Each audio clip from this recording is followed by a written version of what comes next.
Hello and welcome to Media Watch on Hunger and Poverty. I'm your host, Bill Schickler, and once again we're going to be talking about the assassination of John F. Kennedy. The 50th anniversary of this event is November 22nd, 2013. And in particular, we're going to be talking about a murder that took place almost a year later, October 12th, 1964, to a woman who was intimately involved with President Kennedy, Mary Pinchot Meyer. And a book has been written about this woman's murder called Mary's Mosaic. And we are indeed honored to have the author of this book, PeterJanney, with us today. Peter, welcome to the program. Thanks for having me back, Bill. Okay, Peter, in our previous program, we did some background on Mary's background. I guess to sum it up quickly would be to say that she was raised in a progressive household, and as a result had very progressive, what you might call today liberal background and values. And this conjunction of values is what brought her and perhaps destiny together with John F. Kennedy. And yet at the same time, the man that she married prior to becoming involved with Kennedy had those same values, but he needed a job. He was hired by the CIA, Cord Meyer, and once he got involved in the mentality of the CIA, his values became corrupted and eventually led to their divorce. And that was how Mary had the freedom to have a fuller, more intimate relationship with John F. Kennedy. But the fact that she was so close to Kennedy after he was killed, I think you believe, and many people from the facts in this book believe, that she knew a lot, not only from her conversations with President Kennedy, but because she had been married to the head of covert operations in the CIA. And your personal connection to all this is you were a neighbor, and your own father was high up in covert operations in the CIA as well. Correct. So you personally have a very close involvement in all of this. Now, our viewers in California and San Jose or Palo Alto or Los Angeles or New York, they might say, well, that's all well and good, but that was then and this is now, and what has that got to do with me, and I want to go back to watch football. Well, there's something that happened in the year 2000, which to me was like 10 seconds ago, but it indicates that all is not forgiven in certain quarters. Could you tell our audience what happens when the United States National Archives announced that they were going to declassify not all of the material they had on the Kennedy assassination, but just some?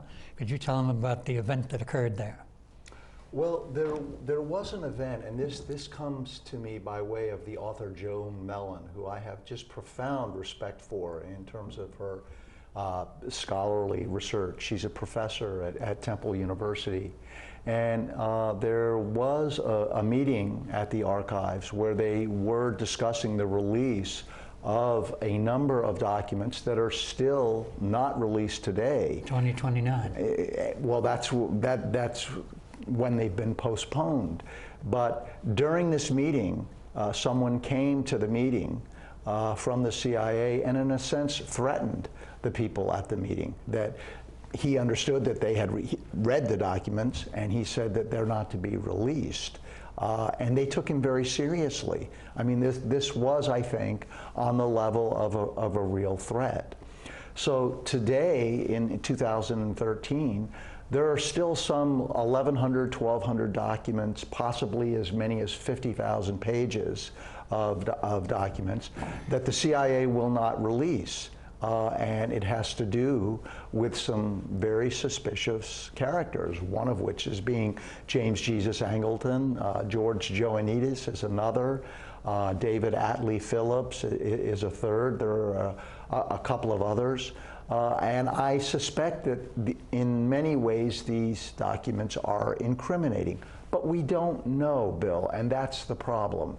And so the real issue in the foreground is, are we not living in a democracy where as citizens we have the right to know the truth of our history?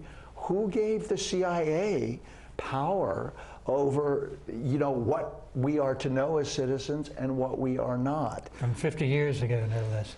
Well, let's see if we can get the history of the world in the next 20 minutes here. This murder of Mary, she was murdered October 12th, 1964, and the trial came about in 1965. They had arrested a person, and the reason this process is similar to what happened in Dallas is that you had a murder that occurred in a public place. If this woman had been killed in her own home, a lot of questions would have been raised as to why was she killed. But if you have a murder in a public place, which is what happened to JFK, you can attribute that murder to some random act of violence or some crazy person going off. They had a patsy in this murder by the name of Ray Crumb. He was found innocent in the end of this trial, but he was set up and tried in the media similar to the way Oswald was tried in the media. Could you tell us in a quick fashion who Ray Crumb was, why he was a patsy, and why luckily in the end he was found innocent? Well, I'll take a stab at it, and because I want to be careful here. I want your viewers, I don't want to wreck it for your viewers in terms of when they read the book, but it's my contention that this murder was set up, that there was a team, an assassination team behind it. And at some point in the early morning of the morning that she was killed, Ray Crumb was spotted, and it was decided probably 2 to 3 hours before the murder took place that that was going to be their patsy. And of course the CIA was very nimble in terms of being able to get clothes, makeup, all kinds of things to look like this guy. To look like this guy, which they did, in my opinion. Now, Crumb was actually having a tryst with a girlfriend not too far from the actual murder scene. Down the river. Down on the shores of the Potomac River. But apparently the girl left after the tryst was over, and Ray, who already had a problem, they'd been drinking, and Ray, who already had some problems with alcohol, passed out. He slipped into the river, was disoriented, and so after the murder, within, I would say, 40 or 45 minutes, he was found approximately 1,500 feet away from the murder scene towards Key Bridge. And he was discovered by a detective who'd been called there to investigate. So this is between the murder scene and Key Bridge? Correct. So he was going towards the city. For people who aren't familiar with the DC area, this is right near Georgetown University. And for someone to commit a murder and then go back towards the city doesn't make any sense. None of it makes any sense. But, you know, they decided that they would seize upon this man who was, you know, a very poor, downtrodden African-American laborer. And he was not, you know, had his wits about him, having been drinking that day. And so he was framed and made into a patsy immediately. And so the media, just as the way they did with Oswald, immediately started to create this story about who Ray Crumb was and what he was doing down there. But the problem was there was never any real forensic evidence linking Mr. Crumb to the murder scene or the body of Mary Meyer. And they could never find the murder weapon. The murder weapon was a .38 caliber revolver, Smith & Wesson. It was the kind of gun that would be very expensive for someone like Ray Crumb to have, but no one in Crumb's family or his community had ever seen him with a firearm of any kind. Okay, now since we're running short on time, let's jump ahead. We have a trial. They arrested Crump for this murder. And one of the people who testified, very famous, was a friend of Mary, who also was a friend of JFK, and became the managing editor of the Washington Post, Benjamin Bradley. Correct. Now, he testified at this trial, and he testified most significantly as to when he first found out about this murder. And this goes to the motive as to why Mary was murdered, not by some drunk who was staggering around, but by someone else who was very interested in keeping her shut up. So could you tell us why Benjamin Bradley told and essentially lied on the stand when he found out about Mary being dead? Well, as Mr. Bradley tells the story in his memoir in 1995, he gets a call from none other than my father.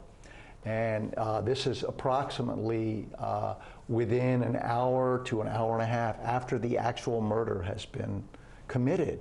And my father says, Ben, are you listening to the radio? And Ben says, Wister, well, why would I be listening to the radio? I'm at work. Well, apparently a woman has been shot on the towpath, and by the sound of it, it sounds like it could be Mary. Do you know where Mary is? And apparently, this was the event that sprung Bradley into action, where he left work, he drove home, and began to, try and put the pieces together. But there are many fragments of this story that are missing. It's not until 6 o'clock that evening where a man by the name of Sergeant Wallace from the DC Police Department shows up at Bradley's house and says to Mr. Bradley, I believe we may have your sister-in-law in the morgue. Would you come down and identify? Yeah, he was related to her because her sister he had married. That's right. He married her sister, Tony. And so this was when the wheels started to turn in terms of the pieces of this fable that I try and put together. The really interesting part of Mr. Bradley's story to me is that at the trial, he tells the prosecutor that he was in Mary's studio, her art studio, that was locked on the night of the murder. And the prosecutor asked him flat out, did you have any trouble getting into the studio? And he said, no, I had the key.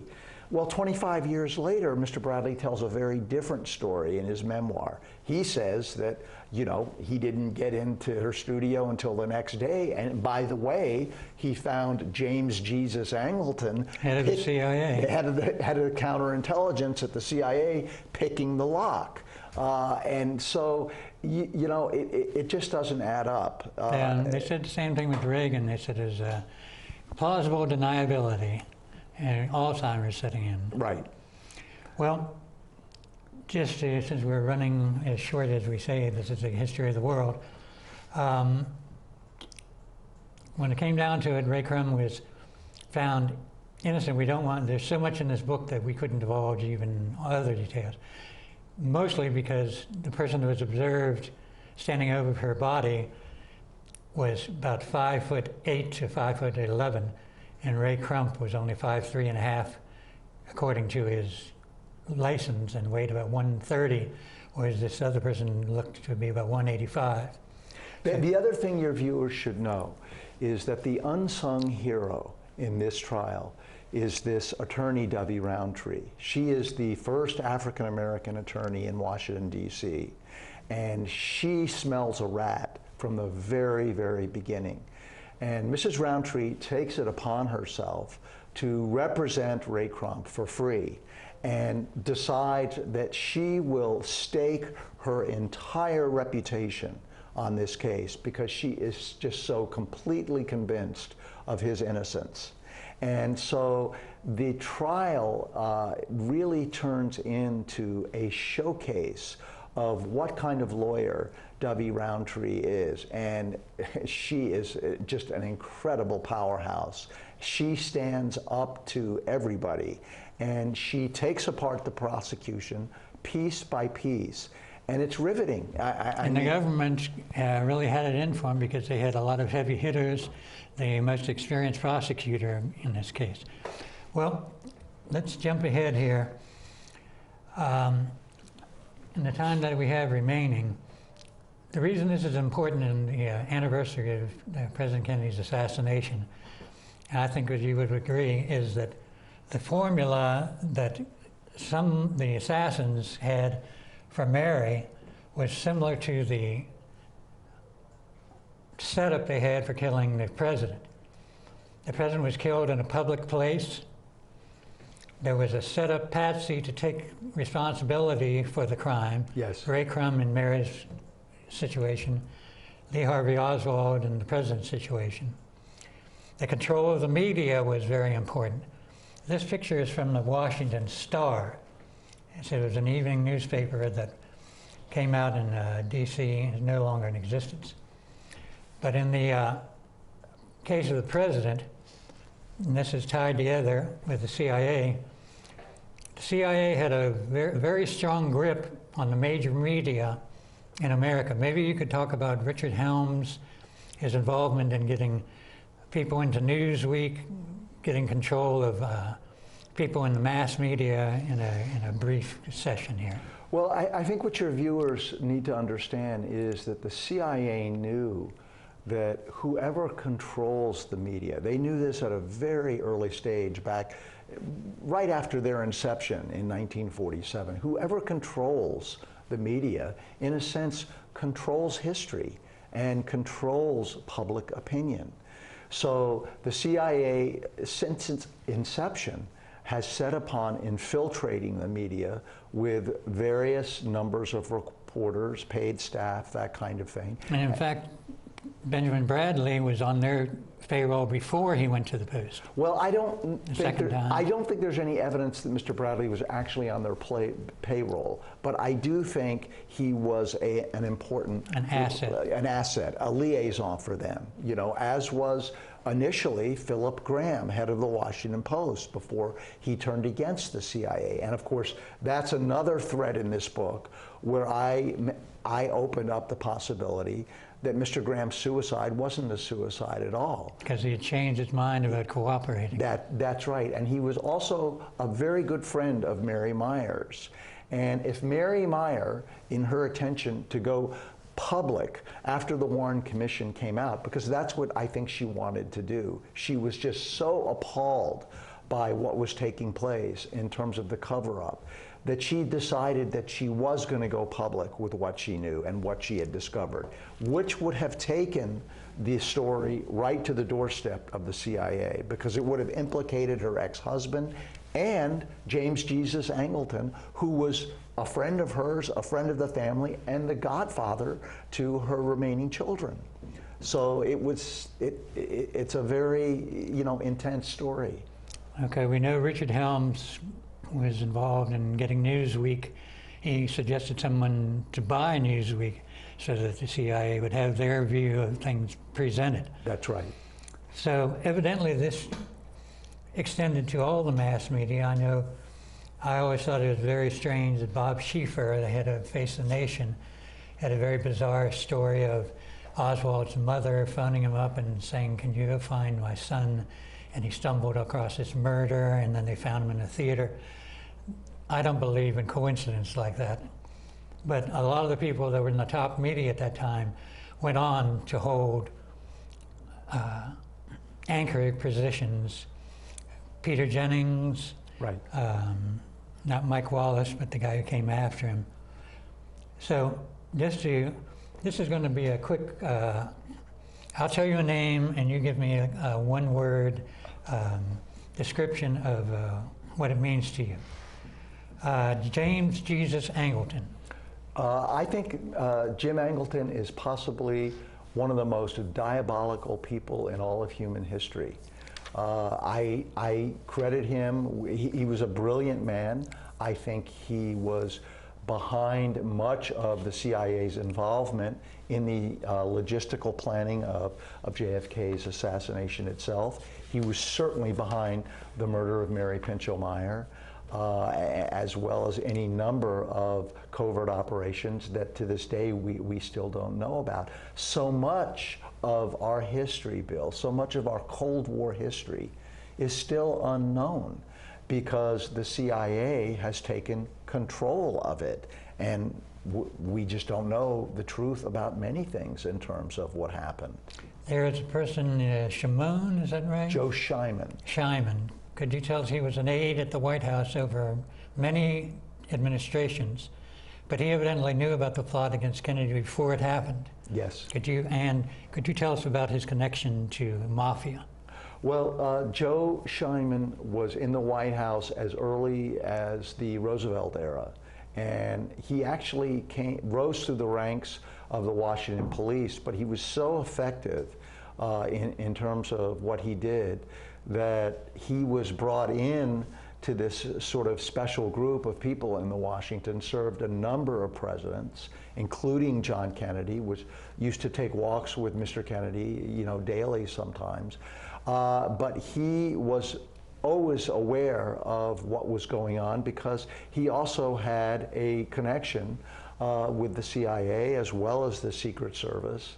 And so, as well as the mafia. As well as the mafia. You know, Sam Giancana was a friend of his, Trafficante was a friend of his.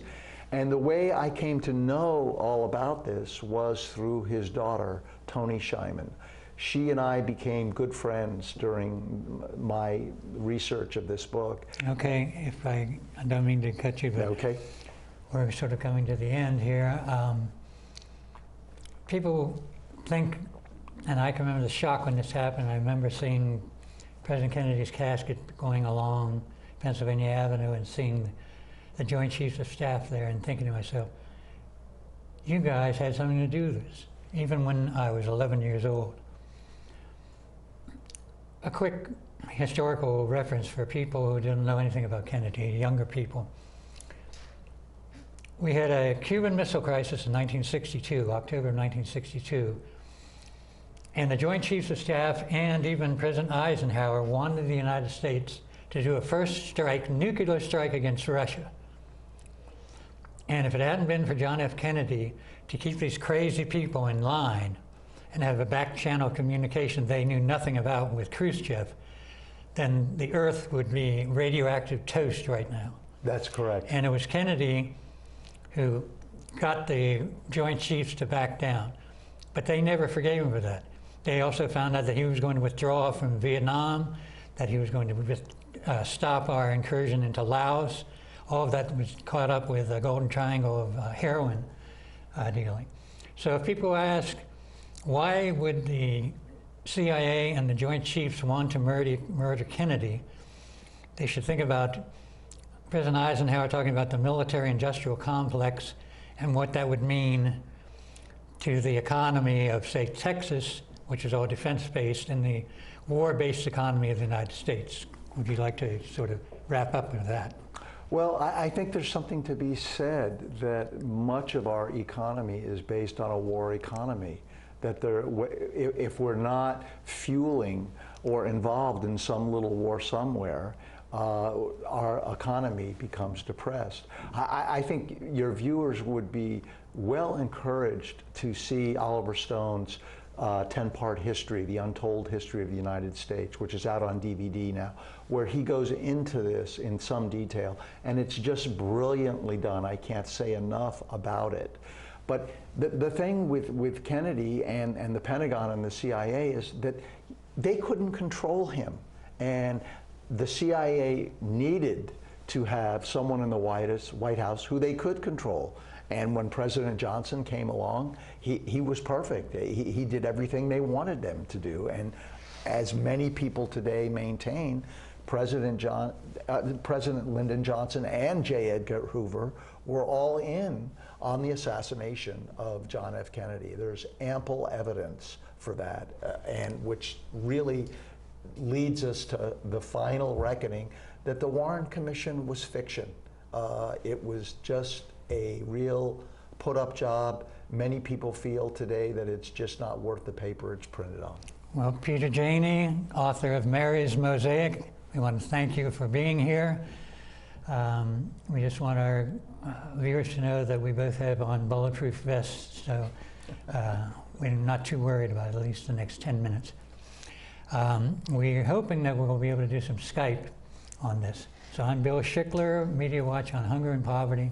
See you again real soon.